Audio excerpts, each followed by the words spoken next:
property taxes. Understand the local market and the local customs, okay? That's what happened to me in Michigan. Don't do it. Go online. Make sure that you're collecting all the data for all the different parcels. You want to make sure that if this guy's got 16 parcels, you have 16 bills. And you add them up and you make sure they're all counted in there. And you make sure it ties into the same property tax information that he gave you in the due diligence process. I mean, in the offering memorandum process. Match the tax parcels with the property parcels. How have the taxes been paid over the last few years? The online systems nowadays can tell you if the guy's late with his taxes. Has he been current? Why has he always been late? Have there been any reductions in valuation? That's a huge one, especially in Texas and those states that have, where you can actually sell off your mineral rights. You want to see, hey, what happened here? Oh, we don't own the mineral rights anymore. Well, geez, that's not going to fly because I thought I was buying a fee simple absolute interest in this property.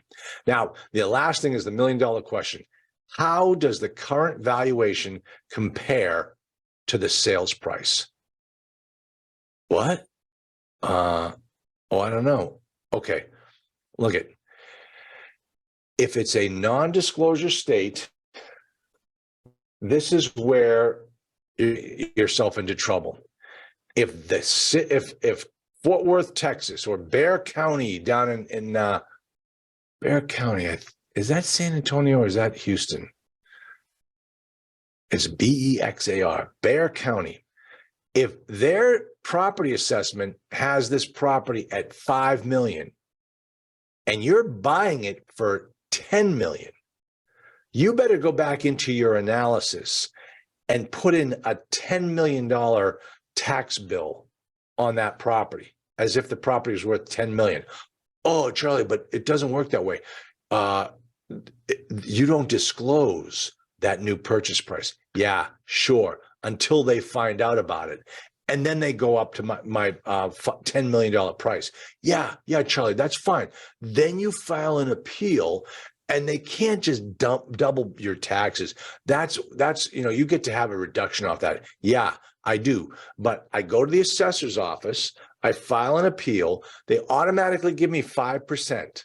Just to make me go away. Well, they've gone up on my taxes by 50% and 5% is not going to work. So now I have to hire an attorney to represent me before the Texas Tax Tribunal. I've got to pay the taxes every single year for the 3 years I have to wait to get before the tax tribunal.